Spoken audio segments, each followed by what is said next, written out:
Warga usulkan anggota dewan harus minimal S2 dan TOEFL di atas 500. Sangat setuju, karena yang mewakili rakyat harus lebih pintar dari rakyat. Tapi pastikan S2 tersebut asli, bukan hasil membeli ijazah palsu. Jangan ada lagi anggota parlemen yang hanya lulusan SMA, sedangkan di perusahaan swasta yang memberikan gaji UMR tanpa tunjangan mega bintang, mengharuskan setiap pelamarnya minimal S1.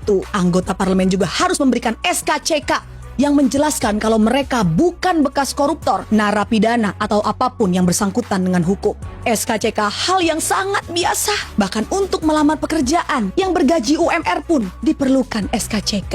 Sama untuk pekerjaan lainnya, mereka juga seharusnya mengantri untuk tes tertulis dan juga wawancara. Tidak perlu coblos-coblos karena menghabiskan uang negara.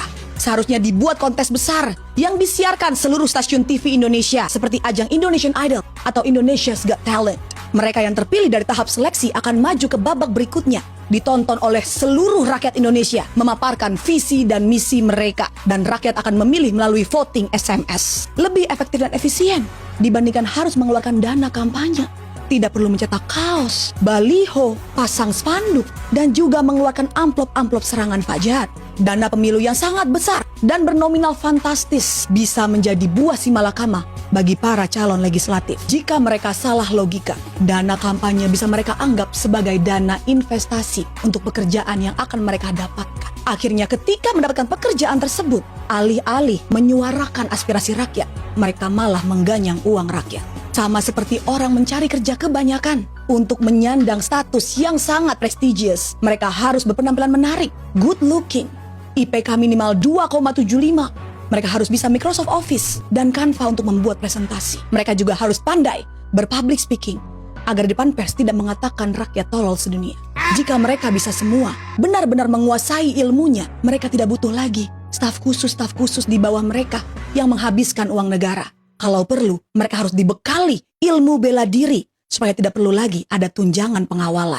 Tunjangan rumah juga harus ditiadakan. Halaman gedung MPR, DPR masih sangat luas. Masih cukup untuk dibangun rumah susun ataupun apartemen agar mereka tidak kena macet di jalan.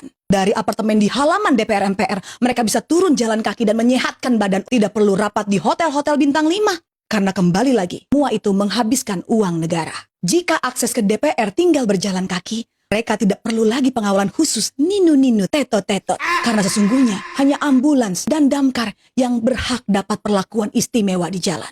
Dan yang terakhir, tes yang paling penting harus dites bagaimana konsentrasinya selama rapat. Jangan sampai ada yang bermain judol ataupun tidur saat rapat berlangsung.